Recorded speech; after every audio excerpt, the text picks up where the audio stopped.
Welcome back to my channel, my Maine loving friend. Maine! As you can see, the camera is different and a few things are improving, including what we're going to be getting into in the news every week. And what I want to do is start off with headlines. So, without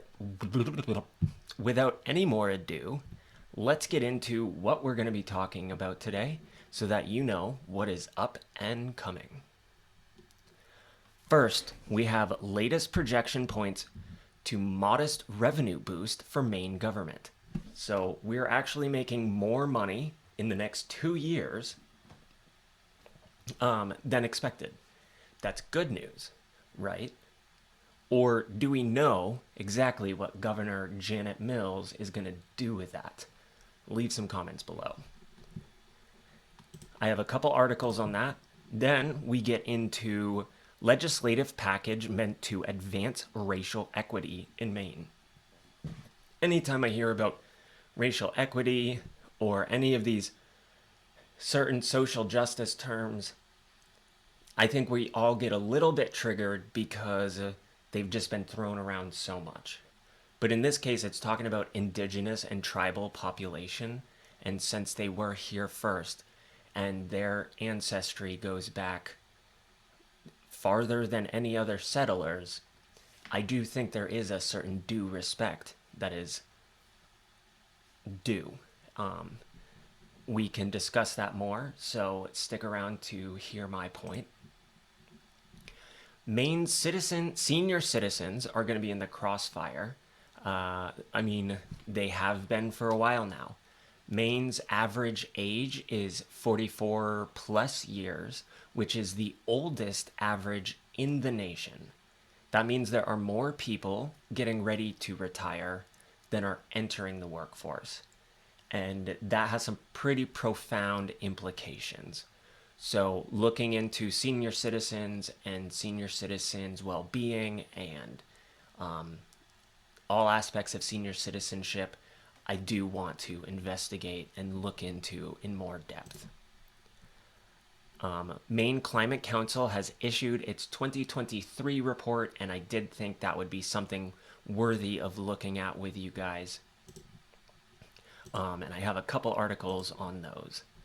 And then lastly, we're going to talk about Maine takes action, $60 million in PFAS fund to assist farmers. PFAS are contaminations commonly known as the PFAS fund. Oh, well, that's what's going to be addressing it.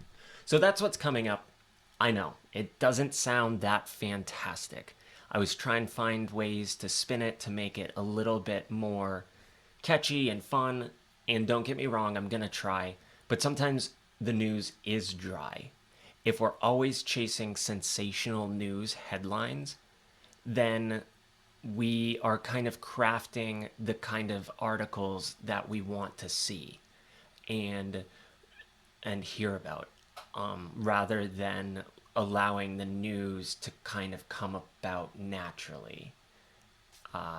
This channel isn't going to become like any of the mainstream legacy medias because I don't want to chase headlines to the point of detriment. It's not about money.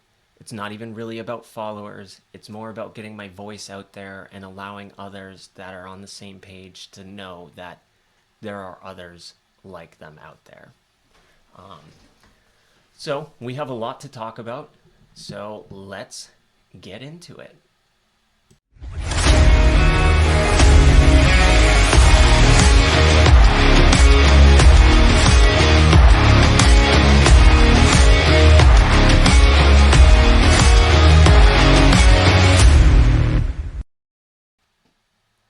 Alright, friend, before I get into the news headlines, which I know is the intention of this video, I do want to give a quick update that there is a lot of things changing, as I alluded to at the beginning of this video.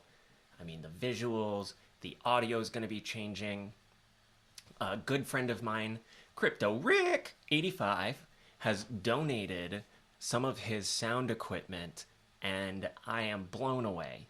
And so I'm going to be working on that. There's going to be some new sound. I'm going to have some barriers to allow my fan to be absorbed in the walls. I'm going to be renovating in here. There's just so much going on. And this is where I would like your feedback. If you can leave comments down below, aspects you like, aspects you'd like to see changed, ways that you could see more viewers coming in, any kind of respectful critique, I am willing to take it, and this is a community. We are in this together. I do happen to be a vocal spokesperson, but that doesn't mean that your opinions, that you yourself, if you're a Mainer or if you're just a human on this planet, ways in which you want to see the place around you improve. And that's where I would love your input and your feedback. So thank you so much to all of my supporters, to everyone leaving comments, to all my close friends and advisors just giving me help in a time when I can really use it. So I really appreciate you, and I appreciate all that you're doing, and I can't wait to see more about what we can do together. And if you want to get involved, if you think you have a talent that this channel could use, if you think you know how to make thumbnails, if you think you know how to do some video editing, those are things that I will freely admit I'm not great at. Do I have some skill? Do I have an eye? Sure. Could I improve? Absolutely. So I could use the help because I can only do so much in so many arenas. So if you're watching this and you're from Maine or you're not from Maine, please go ahead and reach out to me at Andrew Hoagland at 𝗦𝗗𝗕𝗢𝗏.com. You'll see this on the screen, and I will also leave it in the links below. So now that I've kind of rambled on just for a minute, I am going to get into the news. Now, that being said, news is not always something that is fun. It's not always an easy thing. I mean, if you're going about your day and you're clicking on things, what's really happening in the state is not always worthy of clicking on. That being said, it's not that it's not worthy of your opinion, or your knowledge. This is stuff that is happening in our state, in our world, and oftentimes what happens in Maine soon spreads to other parts of the U.S. And we know what happens in the U.S. spreads sometimes, a lot of times, to the rest of the world in some form or fashion, whether it's good or bad. So let's get into this first one. This is the latest projection. Okay. My camera is now in my way of viewing this. Points to modest revenue boost for Maine government. So what they projected is there's an additional $265 million above what was projected, which is awesome. And I want to bring this to our attention because government should be accountable for every cent that they spend. You and I have to account for everything that we spend and our taxes, and we have to fill it out and do it ourselves, and we have to send in money in good faith that we did our part correctly, and if we don't, we get slapped on the wrist, we get a fine, or something worse. There's other countries that they get a bill from their state that says you owe X, Y, and Z. If you contest this, if your records indicate something different, come to us and we will look at it. Otherwise, you pay this bill and you're good to go. So there's a lot of things that can be done differently that we're just unaware of a lot of times because we're so hyper-focused on the most trendy news, the biggest things going on at the time, and that's not always the most important. In fact, it's kind of like in the Hunger Games with wedding dresses and what Katniss is going to wear, and it's all show, it's all distraction, it's all entertainment, and news should not be entertainment. So we have a couple, I have a couple different articles here that just talk about the same thing. I want to give different opinions, different perspectives. I don't always do that, but I do think it's important to when I can. I am a working man, so I don't always have time to compile the most comprehensive. I try to get the most pointed, and if I think that maybe we need another opinion, I get that. There is some responsibility on your part where you should not just take my opinion for scientific fact. That is not what I'm advocating for. I have never advocated for that, nor will I ever. So this is to spark people's attention, to get them to realize that there's a whole lot happening outside of social media drama, because so many of us are wrapped up into our phone, and our phone can be curated exactly to us, and that's the point. But then we're so unaware of what else is going on until it's directly in our line of sight, and oftentimes it's too late by that point. So when you see others that are struggling and are trying their best, a lot of times it's better to reach out and to try and help them, because any one of us could be there in that struggling position at any time, especially in Bidenomics. And so that being said, you want to treat people like you want to be treated. So if you see someone struggling, don't just turn and not look at them so you don't have to make eye contact. Like, that's not how you would want to be treated. So do better than that. And I think that goes as far as with indigenous and tribal populations. Regardless of our history, regardless of what people have done before us, because I am not my ancestors. Although I have done some genealogy studies, and I do feel that my ancestors were decent people in a time when it was hard to be decent. Just like today, it's difficult to be a decent person because there are so many persuasions in any which way to make you extremist. And extremism is not good. In my 20s, I was an extremist junkie, adrenaline junkie. I loved adrenaline, whether that meant whitewater rafting, rock climbing, mountain biking, parachuting from helicopters, whatever it meant. I loved adrenaline to an extreme amount. Extremes are not healthy. Moderation in everything. Moderation in water. You can drink too much water that it kills you, but I will be the first to advocate water. Everything in moderation. Moderation doesn't have anything to do with what we're talking about here, but what we are talking about is people that have been here, their ancestors have been here, this is part of their heritage, this is their land. It is now shared by us.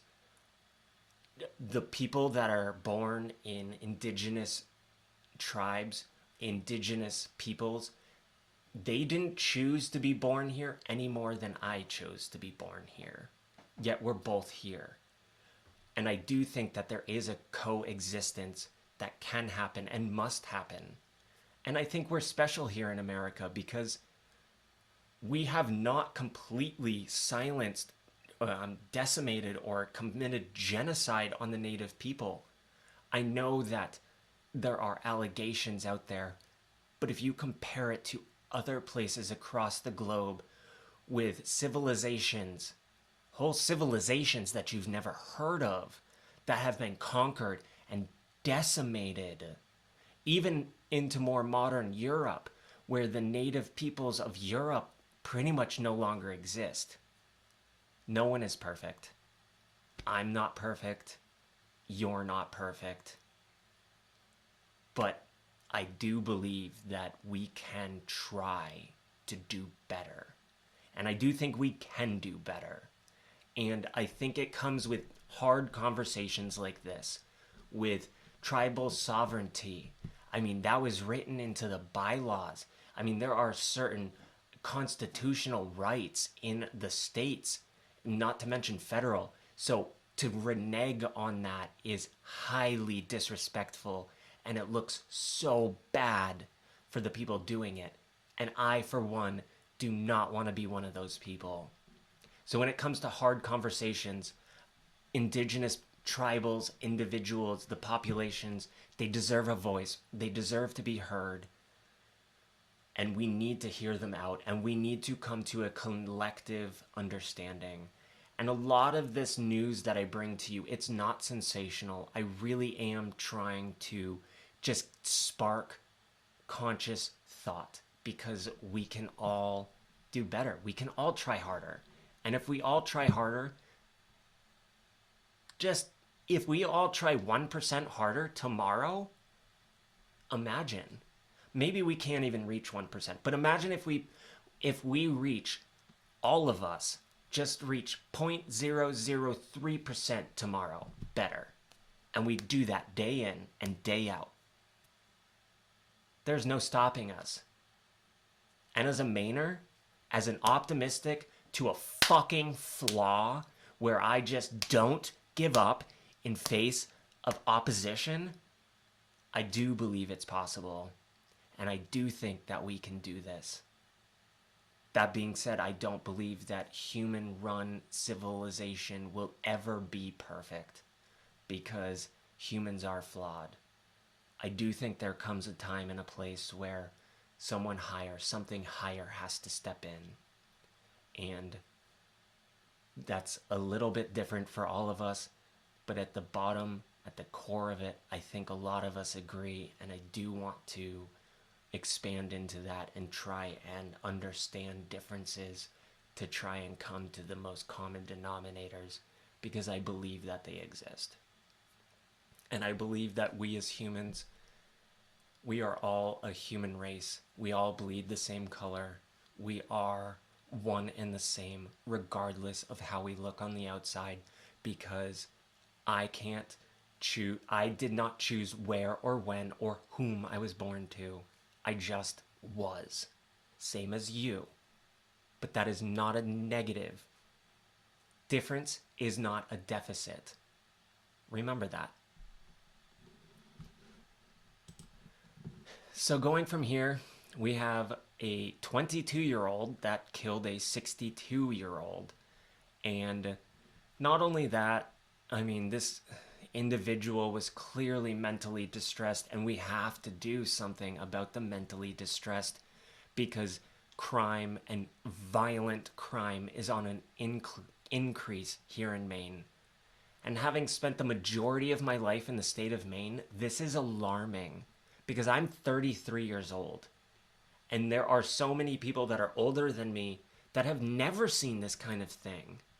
And to be honest, that can be traumatizing, because it is so different, so completely out of the realm, out of spectrum.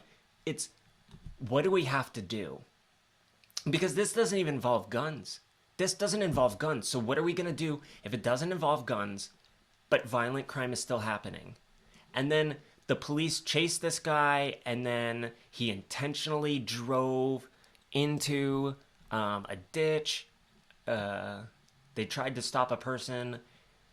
𝗦𝗓𝗕𝗦𝗖𝗥𝗓𝗦, 22 of Benton, Maine, traveling on Route 2 towards Canaan, intentionally drove his vehicle into the ditch. Goodwin then barricaded himself in the vehicle and stayed there for a short time before he lit the inside of the vehicle on fire. When he got out of the vehicle, the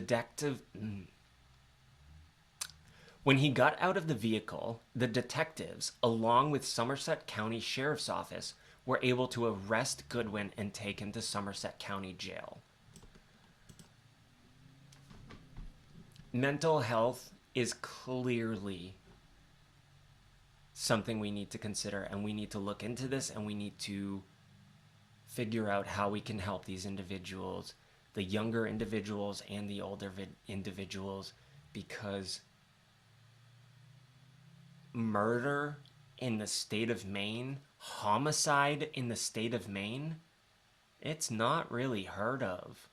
And I know we're getting more and more population and more people, but why is this happening, and how do we stop it? Please leave some comments down below, because this isn't something that I can solve on my own. It's nothing any one of us can solve on our own. We have to work together as a community. So like I said, senior citizens are on the crossfires. Maine's innovative property tax relief program for senior citizens. Let me just start off by saying senior citizens, people that are 44 plus years old, have worked, have paid their dues. If not paid their dues, they are working hard towards paying all of their dues off. By the time you get to be 65, by the time you get to be 60 to 65, you should be able to consider retiring, regardless of the economic problems. You have paid your dues. You have paid into the system. The system should now reap benefits for you. And if it's not, there is something wrong. I am far from being a senior citizen. But my grandfather, who was 80 years old when I was born and 90 when I moved in with him when I was 10, raised me. He was born in 1909. He knew hardship. He knew what it was like, and he knew what it was like to work. So people like that have paid into the system should not be required, should not be expected, should not have to even consider working until they're 70. 65 is already long enough. 60 is a good point where people could consider stopping. And then if they want continued benefits, then yeah, they could choose to go to 65. But there should already be beneficial, super wicked good benefits by 60. By 65, you should be able to be done and over. And if you choose to continue working on that, beyond that, you should not pay into the system at all. That money you work for should go directly into your pocket. No Medicaid, no taxes. Like, that money should go directly to you. You have paid your dues. And the same thing with anyone under 65 that works overtime. If you have worked 40 hours and paid into the system, anything over that should go into your pockets.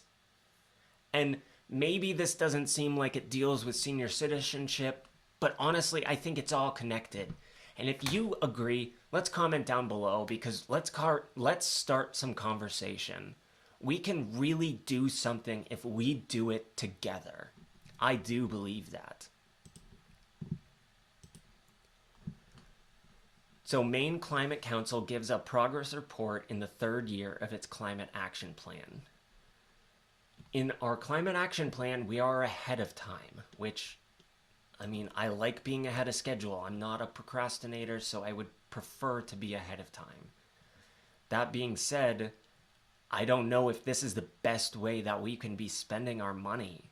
And making electric vehicles more available, is that the solution to what we need? Or are we focused on the wrong thing? Because right now, the electricity grid here in Maine, it's completely untenable. It cannot continue going the way it is and allowing everyday hardworking Mainers to sustain the lifestyle that we all deserve as hardworking individuals. You should not have to have 2 jobs, 3 jobs in order to pay for a household's worth of stuff. But even my fiance and I, there are times when we struggle, when we're trying to make ends meet, and we are both adult men working hard, working overtime hours. We don't have children, but we have people that we care for. We have things that we need to support, people that are counting on us. And how can this continue? It can't. So something needs to be done. And in order for change to happen, different actions need to take place. You cannot expect for change to happen by doing the same exact thing over and over again. So these are more, I have some ad blockers on, that's why you're not going to be able to see them. I will include the links down below. This is from Maine.gov, so it has some official information for informed individuals that really want to take it all in. Lastly, we are dealing with PFAS. PFAS, what are PFAS? Per and polyfluoroalkyl substances. That's a mouthful. PFAS, PFAS, are chemicals that resist grease, oil, water, and heat. Oh, okay, actually, I have a different opinion. Those things sound fabulous. Why would we not want those in our everyday lives? Why are we fighting about this? That doesn't make sense. They were first used in 1940s and are now in hundreds of products, including stain and water-resistant fabrics and carpeting, cleaning products, paint, and fire-fighting foams. So, just when you thought the worries couldn't get worse, there are more. Luckily, there is some effort to combat this. So the Department of Agricultural Conservation and Forestry, getting a little too hyped up, y'all. I need to slow down. DACF in Augusta, Maine, has unveiled its plans to implement key components to the fund to address PFAS contamination, commonly known as the PFAS Fund. The $60 million fund established by Governor Mills with bipartisan support is aimed at providing vital financial and technical assistance to farmers adversely affected by PFAS contamination. Additionally, the fund will facilitate the purchase of contaminated agricultural land from willing sellers, support applied research, and promote health-related initiatives. So it sounds pretty good. We need help combating this because those chemicals should not have been in our soil at all. This is a time, I did want to include this because this is a time when the public is really asked to come and comment, and this is important. This is your future. This is my future. We cannot leave it up to the elected elite ruling force because those in power want to stay in power. And it may seem like we elect them, but how often do the elite powers end up in control with no understanding of what it's like to work 9 to 5, 40 hours a week, back-breaking, laborious jobs in the sun, outside, in the cold, in warehouses, without proper ventilation? Like, what do they know about that kind of thing? They don't.